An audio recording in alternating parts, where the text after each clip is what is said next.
Railway চাকরি করা বাপ ছেলের ছবি একটি ভাইরাল হয়েছিল। পিতা পুত্রের এই ছবিটি মানুষের দৃষ্টি কেড়ে নিয়েছিল। একই পোশাকে দুইজন, প্রশংসায় ভেসেছিলেন তারা, বাবা ও ছেলে। তবে এই ছবির পেছনে একটি গল্প লুকিয়ে রয়েছে, যেখানে সাধারণ মানুষদের ঠকানো হয়। সেটা জানতে হলে আপনাদের পুরো ভিডিওটি দেখতে হবে। রেলওয়েতে বাপ চাকরি করছে, ছেলে চাকরি করছে, নাতি নাতনি চাকরি করছে, লে হালুয়া। স্বাধীনতার পর থেকে এইরকম নিয়োগ রেলওয়ের একটি গোষ্ঠী তৈরি করে আসছে।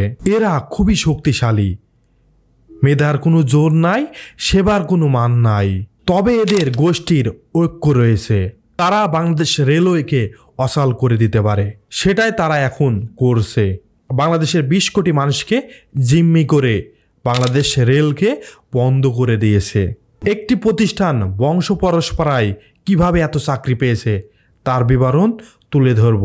বাংলাদেশ রেলওয়ে 14তম গ্রেড থেকে 20তম গ্রেডের মধ্যে একটি চাকরির নিয়োগ বিজ্ঞপ্তি। সেখানে এতিম এবং প্রতিবন্ধী কোঠায় দেওয়া হয়েছে 10 ভাগ, বাকি 90 ভাগের 40 ভাগই থাকে পোষ্য কোঠা। বাংলাদেশ রেলওয়েতে যারা চাকরি করে তাদের ছেলে মেয়ের জন্য 40 ভাগ। আরও আছে বাংলাদেশ মুক্তিযোদ্ধা সন্তানের কোঠা 30 ভাগ। আরও আছে বাংলাদেশ আনসার ভিডিপি সদস্যের জন্য 10 ভাগ কোঠা। বাংলাদেশ রেলওয়েতে মহিলাদের জন্য আছে 15 ভাগ, আর উপজাতির জন্য আছে 5 ভাগ। এবার একটা নিয়োগ সম্পর্কে আপনাদের আলোচনা করি।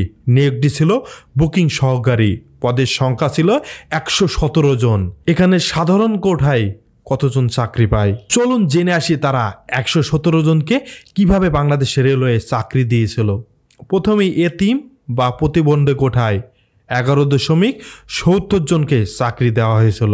পোষ্য কোঠায় বাংলাদেশ রেলওয়ের যারা চাকরি করেন তাদের ছেলেদের 42.15 জনকে চাকরি দেওয়া হয়েছিল।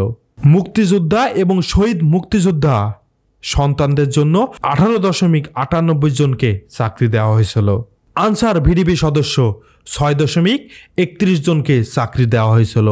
আরও আছে মহিলা কোঠায় 9.37 জনকে চাকরি দেওয়া হয়েছিল। উপজাতি কোঠায় 3.13 জনকে চাকরি দেওয়া হয়েছিল। বাকি যা থাকে এই সাধারণ কোটাটাও জেলা অনুযায়ী বিভক্ত। বরিশাল জেলায় জনসংখ্যার ভাগ অনুযায়ী 0.48 জন চাকরি পেয়েছিল সাধারণ কোঠায়। যদি বরিশাল জেলায় 10 জন 100 নাম্বার পায়, ভাইবা রিটেন সবগুলোই 100 নাম্বার পায়, তারপরেও চাকরি পাবে 50 জন। মেধার মূল্য নাই বাংলাদেশে। এই তালিকায় সবার শীর্ষে আছে রেলওয়ে পোষ্য কোঠা। 42 জনেরও বেশি চাকরি পেয়েছিল। পুরা মাথায় নষ্ট।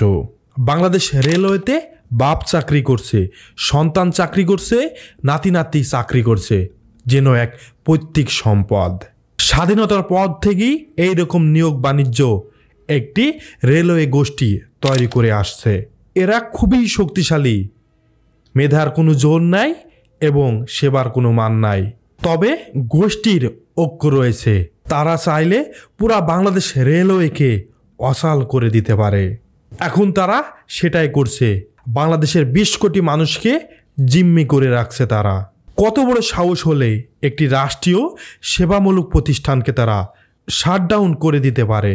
কারণ এটাকে তারা রাষ্ট্রীয় প্রতিষ্ঠান মনে করছে না, এটাকে তারা পৈতৃক সম্পদ হিসাবে ভেবে নিয়েছে। কারণ তারা চাকরিটা পেয়েছে পোষ্য কোঠায়। যতদূর জানি বাংলাদেশ রেলওয়ে ক্যাডার বহির্ভূতিক 648টি পদ রয়েছে, 8ম থেকে 20তম গ্রেড পর্যন্ত। আর এই গ্রেডগুলো পোষ্য কোঠায় এইভাবে কোঠায় নিয়োগ দেওয়া হয়।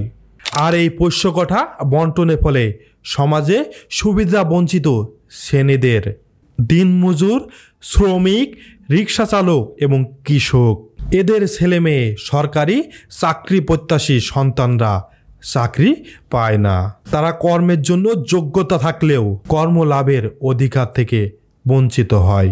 রেলওয়েতে এখন যারা আন্দোলন করছে তারা ম্যানেজমেন্টকে মূল্যই দেয় না। ম্যানেজমেন্ট যদি বাংলাদেশে রেলওয়েকে বন্ধ করে রাখত তাহলে কিছুটা যায় আসতো না। আন্দোলনকারীদের বাদ দিয়ে অন্য ডিপার্টমেন্ট দিয়ে বাংলাদেশ রেলওয়েকে রেলগুলোকে চালু রাখা সম্ভব। চালক ছাড়া রেল চলবে কিভাবে?